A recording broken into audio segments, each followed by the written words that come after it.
안녕하십니까. 반갑습니다. 행복나눔TV 정재성입니다.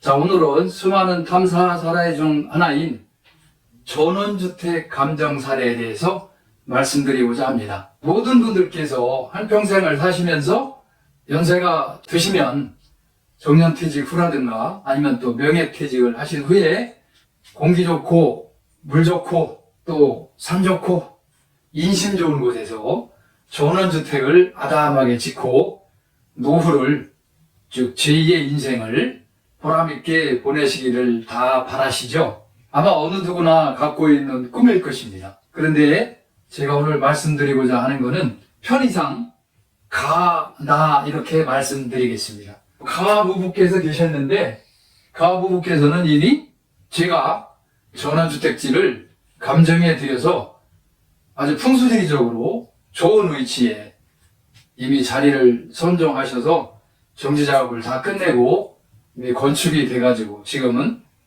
두 분이서 아주 행복하게 생활을 하고 계십니다. 또 나라고 하는 사장님은 나름대로 경상도에서부터 충청도, 강원도에 이르기까지 2년 이상 동안을 주말에 두 부부께서 시간과 노력을 투자하셔서 많은 곳을 봐오셨습니다. 최종적으로 이 부분께서 이제 남편분과 이제 아내분이 계시죠? 두 분이 오랫동안 이렇게 보시다 보니까 풍수지리를 전문적으로 배우시진 않으셨어도 상당히 식견이 이제 넓어지셨습니다. 그래서 딱 보시면은 이것이 좋은 곳이다 또는 나쁜 곳이다 이거를 이제 감각적으로 아시는 거예요. 그래서 쭉 그동안에 봐오시다 보니까 어떤 때는 남편분이 좋다고 하셨는데 또 이 부인분께서 마음에 안 든다고 하시고 또 어떤 때는 반대로 부인께서 좋다고 하시는데 남편분께서 또 마음에 안 들어 하시고 이래서 두 분들이 그 오랜 세월 동안을 이렇게 장소를 물색하고 다니셨습니다. 그런데 드디어 두 분께서 마음에 드는 곳이 있었습니다. 그래서 두 분이 의견이 일치돼서 이것을 다음 주 일요일에 계약하기로 하셨습니다. 그런데 가부부와 나부부 이분들과 우연한기에 이제 함께 식사를 하시게 됐습니다. 저 식사하시면서 자연스럽게 대화가 오가는 중에 나 사장님께서 다음 주에 계약하게 됐다고 얘기를 하시니까 가 사장님은 이미 저를 통해서 그 대지를 구입하셔가지고 이미 집을 짓고 사시기 때문에 그 중요성에 대해서 잘 알고 계십니다. 그래서 그렇게 하지 마시고 가 사장께 내가 아는 사람이 있으니 한번 집을 보는 게 좋겠다 이렇게 말씀을 드렸어요. 그랬더니 마침 나 사장님도 그런 마음을 가지고는 있었는데 막상 누구한테 봐야 되지 하는 이런 마음이 있어서 아직 보다 의뢰는 하지 못한 상태였습니다. 이게 마침 가 사장님께서 그런 말씀 하시니까 잘됐다. 그러면 계약하기 전에 한번 보는 게 좋겠다. 이렇게 서로 의견 일치가 되셨습니다. 그럼 그 장소를 잠깐 칠판에 그리면서 설명을 드리도록 하겠습니다. 그 장소를 가서 보니까 뒤에 이렇게 산이 있고 또 왼쪽에도 이렇게 산이 있었습니다. 오른쪽에도 어느 정도 이렇게 산이 잘 갖춰져 있었으며 앞쪽에는 이러한 산이 있었습니다. 그리고 여기에서 내 안쪽에서 이렇게 생기는 물과 왼쪽에서 오는 물이 합수돼 가지고 이렇게 왼쪽으로 흐르고 또 이거를 이제 내수라고 합니다. 내수.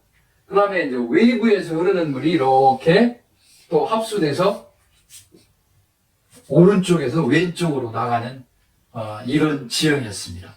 그래서 이거를 이제 오른쪽에서 시작해서 왼쪽으로 나가는 이런 지형을 이제 우수도자라고 합니다. 즉 우측에서 물이 출발해서 왼쪽으로 나간다 이렇게 이제 보는 것입니다.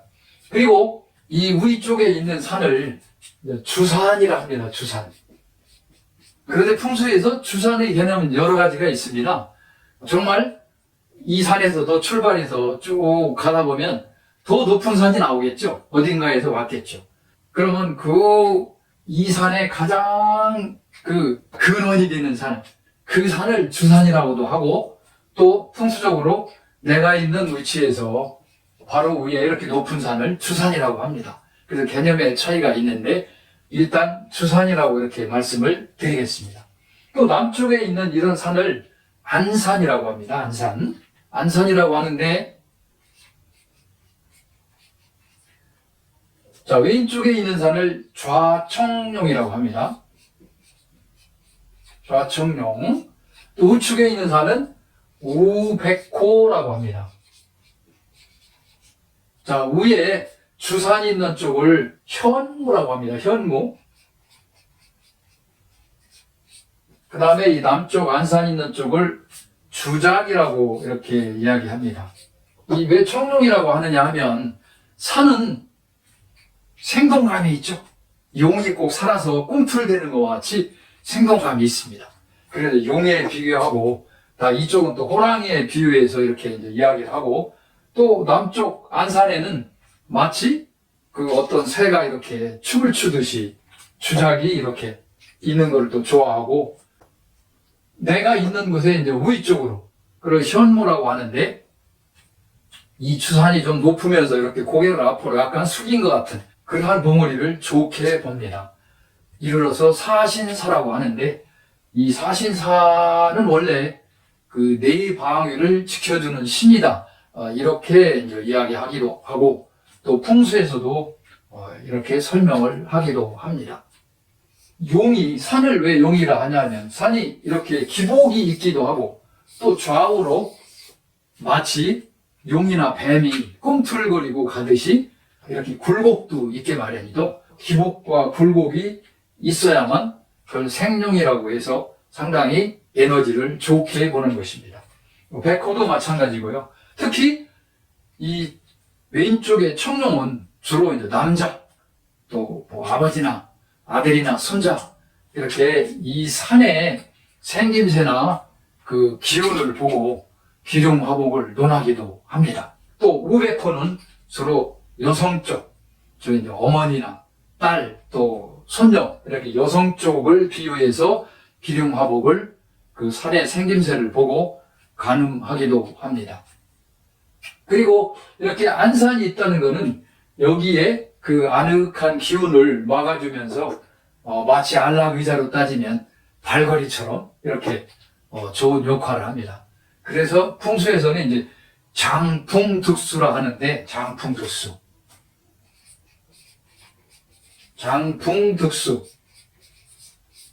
즉, 이렇게 사신사가 바람을 막아주고, 또 물도 이렇게 얻게 되면, 산은 이제 사람의 인정을 주관한다 해서, 사람이 앞으로 어떻게 잘 될 것이다.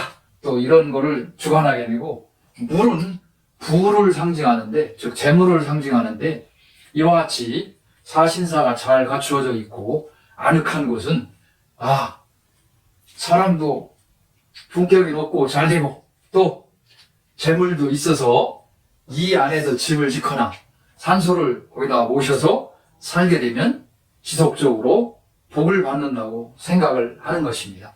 그리고 이 좌향에 따라서 좌와 향, 이렇게 내가 집이 여기 있다고 본다면 이 앉아있는 자리에서 보는 거를 이제 좌라고 합니다. 그리고 이 바라다 보이는 쪽을 향이라고 하는데, 이제 이런 경우는 그 지역에 가서 보니까 이쪽이 마치 북쪽이었습니다. 북쪽. 그 다음에 이쪽 향은 남쪽, 즉 오방, 북쪽은 이제 자방. 팔캐노도 이야기하고 또 동서남북을 음양오행으로 이야기하기도 하고 여러 비유를 해서 하는데, 그런 자세한 내용을 하게 되면 이 시간이 너무 길어지기 때문에 풍수지리를 다룰 때 그런 내용은 좀 더 상세히 설명드리도록 하겠습니다. 오늘은 이 대지를 갖고 두 분이 합치가 돼서 보게 된 그런 사정과 또 내막에 대해서 알아보는 시간이기 때문에 차후에 말씀드리겠습니다. 자, 이곳에 이미 말씀드린 바와 같이 이렇게 좌청룡, 우백호, 북현모, 남주작 잘 갖추어지고 물도 이렇게 흐르고 이런 곳은 정말 풍수적으로 볼 때 아주 교과서적인 그런 명당이라고 할 수가 있습니다. 잘 갖춰진 곳이죠. 그리고 여기에 이제 이미 집들이 몇 채가 이렇게 살고 있습니다. 살고 있는데 이제 주인께서 이쯤에 해당되는 대지를 일부를 매각을 하시려고 합니다. 그래서 일부는 이제 밭으로도 사용되고 있고 이 지점을 매각을 하시려고 하는데 가서 정신 집중을 하고 좀 점검을 해보니까 풍수적으로는 흠잡을 데가 없고 약간의 그 아쉬움이라면 이 안산이 생각보다 좀 높아가지고 아쉬움은 있었지만 이런 자리를 구하기가 쉽지 않습니다. 대단히 좋은 곳입니다. 점검을 하다 보니까 집을 지어야 되는 이 위치인데 무덤이 존재하고 있었습니다. 저는 이제 실수하지 않기 위해서 여러 번 점검을 해봤는데 틀림없이 무덤이 있었습니다. 그래서 가 사장님, 아까 말씀드렸던 가 사장님이 옆에 계셨었기 때문에 가 사장님으로 하여금 오시라고 해서 이 지점에 쓰셔가지고 오링 테스트를 해봤습니다. 이제 왜 오링 테스트를 하게 된 그 사연은 뭐냐면 저는 제가 여기를 정신 집중을 해서 탐사해서 무덤이 있다는 걸 이미 확신을 갖고 알고 있지만 제 3자 입장에서 보시면 뭔가 가시적으로 나타나는 게 있다면 조금 더 그 믿음과 확신을 드릴 수 있는 방법이기 때문에 제가 이제 그 방법을 사용했던 것입니다. 그래서 오링 테스트는 그 일본의 노무라 박사라는 사람이 그 의사인데 그분이 이제 창안을 해서 아주 선풍적인 인기를 얻었었죠. 가 사장님을 모셔서 오링 테스트 하니까 이분께서 평소에 아주 그 체력 관리도 잘하시고 또 운동도 이렇게 하시고 해서 상당히 힘이 좋으셨습니다. 힘이 상당히 좋아도 몇 번 해봐도 제가 정말 벌리기가 힘들 정도로 아주 기운이 좋으셨습니다. 그래서 이제 이 위치에 오시라고 해서 오링 테스트를 해봤죠. 힘을 주세요 하고 해보니까 몇 번을 해봤는데도 힘이 안 들어가시고 이렇게 쉽게 벌어지는 거예요. 그러다 보니까 이 사장님도 이상하네, 왜 이렇게 힘이 안 들어가지 이러시는 거예요. 그러니까 다시 이제 이 자리에 오셔가지고 막 오셨는데 머리에 이렇게 손을 얹으시면서 머리가 갑자기 띵합니다. 마치 무슨 망치로 맞은 것 같습니다. 이렇게 말씀을 하시는 거예요. 그래서 제가 그랬습니다. 예, 제가 이해가 갑니다. 이분께서 내가 여기에 묻혀 있다는 거를 그런 신호로 아무래도 알려주시는 것 같습니다. 이렇게 말씀을 드렸는데 이제 괜찮습니다 하시더라고요. 이분이 계시기 때문에 이제 그런 현상이 있었다고 저도 이렇게 생각을 합니다. 그런데 이 자리가 이렇게 좋은데도 불구하고 왜 아직까지 매각이 되지 않았을까 하는 그런 생각이 들었는데 이 자리를 점검해 보니까 이런 사연이 있었던 것입니다. 이제 저희가 이런 탐사가 이제 다 끝나니까 오셨습니다. 이렇게 오셔서 어떻습니까 하고 물어보시는 거예요. 그래서 제가 그랬습니다. 여기 뭐 풍수적으로는 상당히 좋은 곳입니다. 그렇지만 어떤 곳이라도 장단점은 다 있게 마련입니다. 이렇게 간략하게 말씀드리고 이런 자세한 얘기는 말씀드리질 못했습니다. 왜 그러냐면 무덤이 있다고 말씀드린들 이 사장님께서 믿지 않으실 거고 또 이 사장님께서 저를 초빙해서 의뢰하신 게 아니기 때문에 이 토지주께서도 어찌 생각하면 또 이런 거 소상히 말씀을 드리면 상당히 기분 나빠하실 수도 있기 때문에 서로 그런 예의는 지켜주는 게 좋다고 생각을 해서 자세한 얘기를 말씀 안 드렸습니다. 그 점을 여러분들도 이해해 주시기 바랍니다. 차에 이제 왔는데 차 안에서 이런 좀 더 구체적이고 확실한 말씀을 드리니까 그 나 사장님, 아까 말씀드렸던 나 사장님이 이제 그 서로 부부께서 2년 만에 처음 우리 부부가 의견이 일치돼서 이제는 여기를 계약을 하고 집을 질 수 있겠구나라고 기대에 찬 마음을 갖고 계셨는데 그 꿈이 이제 일순간에 또 이루어지지 않게 됐던 것이죠. 그렇지만 나 부부 입장에서도 보기를 잘했다 이렇게 말씀을 하시는 거예요. 왜 그러냐면 정말 이 장소를 모르고 계약을 해서 집을 지었다면 얼마나 그 이후에 안 좋은 일이 참 벌어졌겠습니까? 그런 걸 생각하면 오히려 아찔한 생각이 드시는 거죠. 만약에 이분들이 여기 이렇게 모셔져 계신데 위에다 건축을 하신다면 이 무덤의 주인공 입장에서는 얼마나 답답하고 시끄럽고 나를 매일 누르고 있으니 얼마나 불편하시겠습니까?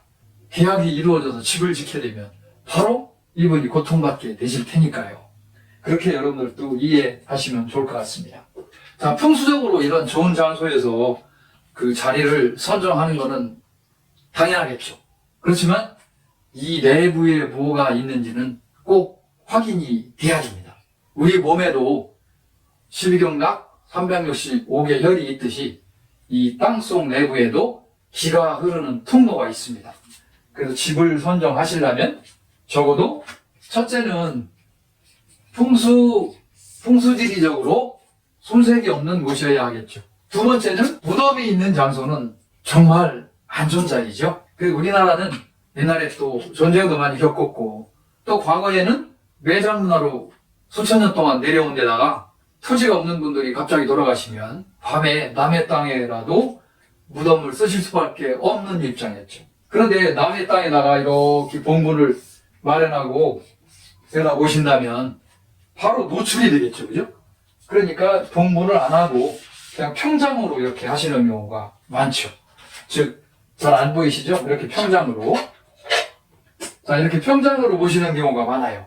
그러면 세월이 지나면 어떻습니까? 그냥 알 수도 없게 되는 것이죠.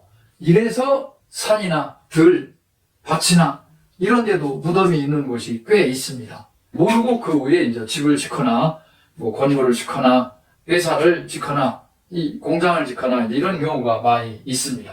그래서 이 무덤은 절대로 피해야 됩니다. 그 다음에 세 번째는 수맥이 있다고 해서 흉가는 아닙니다. 그렇지만 수맥이 만약에 이렇게 큰 수맥이 여러 개가 겹치는 곳이라면 그걸 기술적으로 조정할 수가 있겠죠. 즉 수맥이 없는 곳에 안방이나 방을 만들고 수맥이 있는 곳은 벽체를 통과하게 한다거나 베란다로 지나가게 한다거나 이렇게 해서 그 한정된 토지를 효과적으로 활용할 수가 있겠죠. 수맥이 있다고 해서 흉가는 아니니까 단지 큰 수맥이 있다면 그거는 비켜가는 것이 좋겠습니다. 왜? 어차피 처음에 집을 지으려고 하는 것이니까 얼마든지 그걸 효과적으로 설계에 반영할 수가 있습니다. 자, 이와 같이 큰 수맥은 배치를 잘해서 피해가면 되는 것입니다.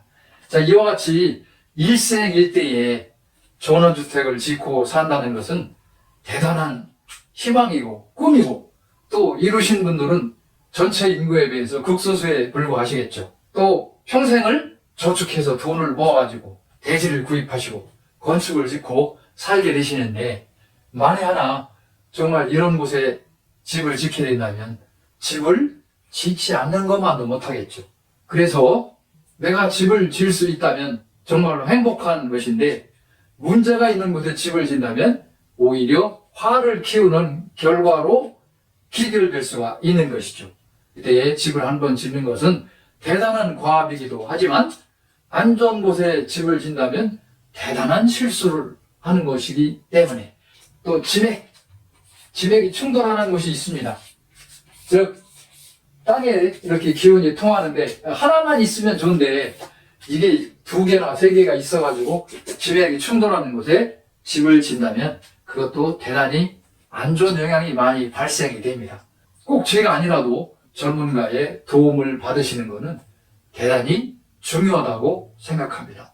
왜 그러냐면 이 건축비에 비해서 사전에 이런 점검을 받으시는 비용은 정말 미약한 금액입니다. 그렇지만 실질적으로 이 집에서 살면서 건강과 행복을 누리게 할 수 있는 방법은 이런 것들을 피해가는 방법입니다. 그런 지혜를 발휘하셔서 단 한 분이라도 더 건강하시고 행복하시기를 정말 바랄 뿐입니다. 제가 늘 같은 말씀을 드리지만 단 한 분이라도 건강하시고 행복한 것이 결국은 사회가 더 그만큼 건강하고 행복해지는 것이고 크게 보면 국가도 건전해지고 행복해지는 것이겠죠. 이와 같은 사례를 통해서 여러분들께 조금이라도 참고가 되시기를 바라는 마음입니다. 조금이라도 도움이 되셨다면 좋아요, 구독 눌러주시면 더욱 감사하겠습니다. 자, 이상 두서없이 말씀드린 점 여러분들께서 이해하시고 널리 양해해 주시길 바랍니다. 그럼 다음에 또 사례를 가지고 함께하는 시간을 갖도록 하겠습니다. 자, 오늘 또 감사합니다.